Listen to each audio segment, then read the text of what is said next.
دوستو، حضرت سلیمان علیہ السلام کا تخت ہوا میں اڑتا تھا۔ حضرت سلیمان علیہ السلام پرندوں کی بولیاں سمجھ لیتے تھے۔ حضرت سلیمان علیہ السلام نے مسجد اقصی میں ورم ہول کیوں بنوایا تھا؟ سوال یہ ہے کہ حضرت سلیمان علیہ السلام یہ سب کیسے کر لیتے تھے؟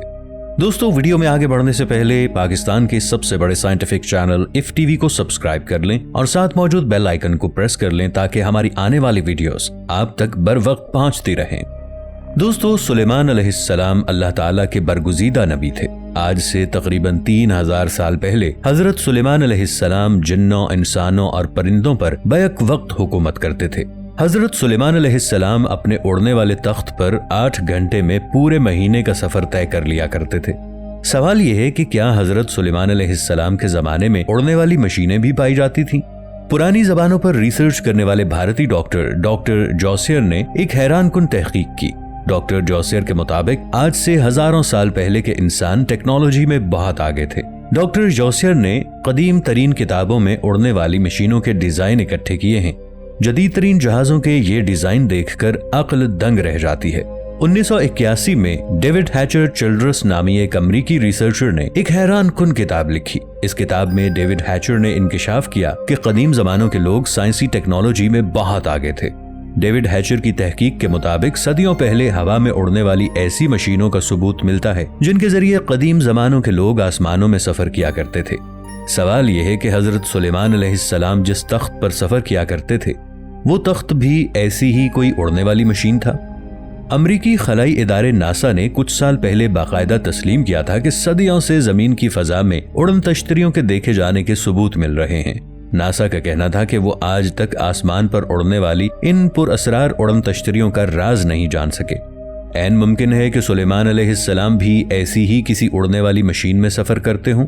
19ویں صدی کے آخر میں ساؤتھ افریقہ کے ملک کولمبیا میں کھدائی کے دوران ہزاروں سال پرانے جدید دور کے جہازوں کی شکل جیسے نمونے ملے ہیں۔ یہ بالکل ایسے تھے جیسے کوئی جدید دور کے جہاز ہوں۔ سائنسدانوں کے لیے یہ حیران کن بات تھی کہ آج سے ہزاروں سال پہلے کی تہذیبوں کو جدید دور کے ہوائی جہازوں کے بارے میں کیسے علم ہوا؟ دوستو، مسجد اقصی کی تعمیر بھی حضرت سلیمان علیہ السلام نے کروائی۔ ان مساجد کی تعمیر کے لیے سلیمان علیہ السلام نے جنات کو استعمال کیا۔ جنات دور دور سے پتھر اور سمندر سے مٹی نکال کر لایا کرتے تھے۔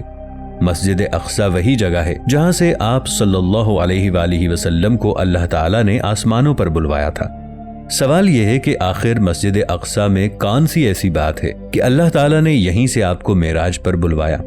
گویا مسجد اقصی کے پاس کوئی ایسا راستہ ہے جس کے ذریعے آسمانوں تک جایا جا سکتا ہے۔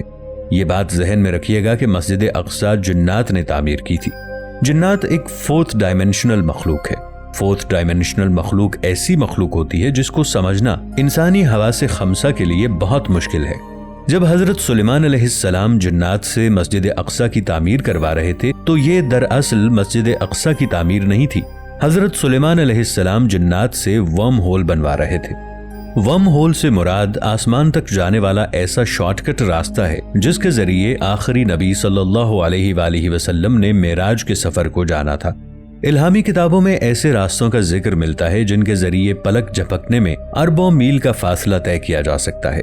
مشہور سائنسدان آئنسٹائن نے اس بات کی تصدیق کی تھی کہ واقعی ہماری کائنات میں ایسے شارٹ کٹ راستے موجود ہو سکتے ہیں جن کے ذریعے آپ 1 سیکنڈ سے بھی کم وقت میں ایک سیارے سے دوسرے سیارے تک پہنچ سکتے ہیں۔ اللہ تعالیٰ نے قرآن پاک میں بھی کئی جگہوں پر ایسے شارٹ کٹ راستوں کا ذکر کیا ہے۔ اللہ تعالیٰ فرماتے ہیں، اور زمین پر آسمانوں کے دروازے کھول دیے جائیں گے۔ سورۃ الانبیاء آیت 19۔ اس آیت سے واضح پتہ چلتا ہے کہ قرب قیامت میں زمین پر بہت سے دروازے کھل جائیں گے، اور یہ ایسے دروازے ہوں گے جن کے ذریعے سیکنڈز میں ایک کائنات سے دوسری کائنات میں جایا جا سکے گا۔ سوال یہ ہے کہ اگر آسمان کی طرف جانے والے راستے پہلے سے موجود تھے تو حضرت سلیمان علیہ السلام کو مسجد اقصی میں آسمان کی طرف جانے والا ایک نیا راستہ بنانے کی کیوں ضرورت پیش آئی؟ اس سوال کا جواب ہمیں سورہ کہف میں ملتا ہے۔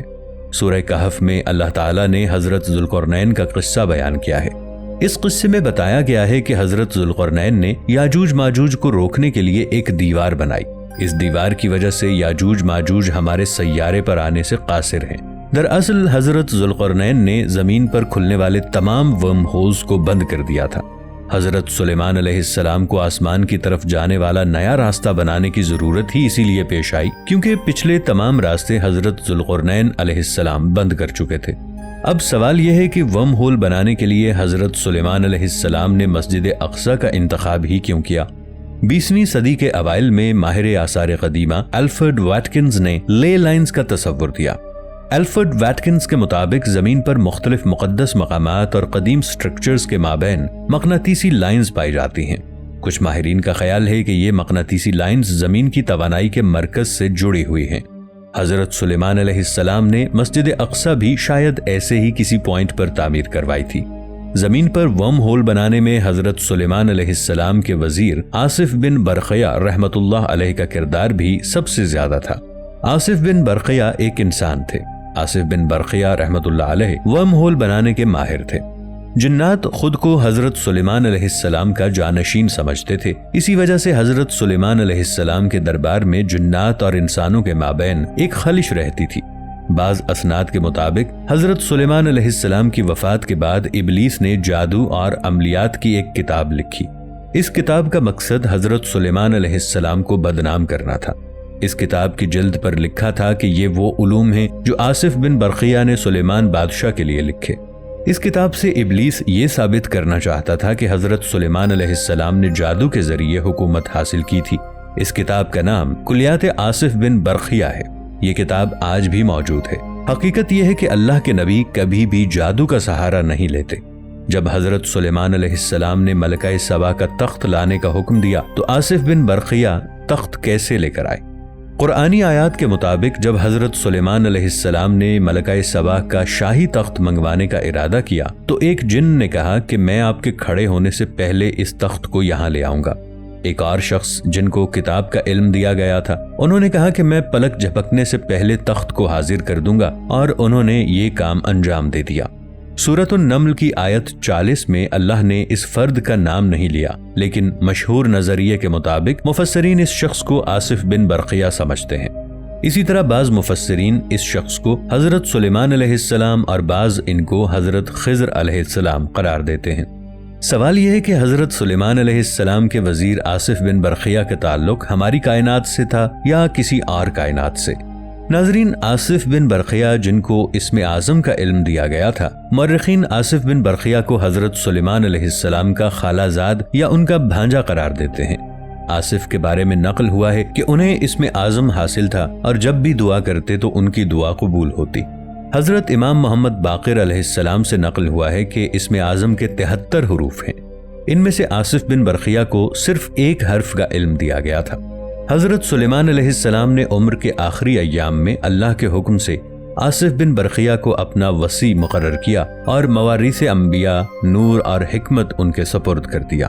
آصف نے بھی اللہ کے حکم سے اپنی وفات کے وقت جو بھی ان کے پاس تھا اسے اپنے فرزند صفورہ کے حوالے کیا اور ان کو اپنا وصی بنایا۔ البتہ بعض روایات کی بنا پر آصف بن برقیہ نے اپنے بعد حضرت زکریا علیہ السلام کو اپنا وصی بنایا تھا۔ دوستو، ویڈیو اچھی لگنے کی صورت میں اسے لائک اور شیئر ضرور کیجیے گا۔ ملیں گے نئی ویڈیو کے ساتھ، تب تک کے لیے اللہ نگہبان۔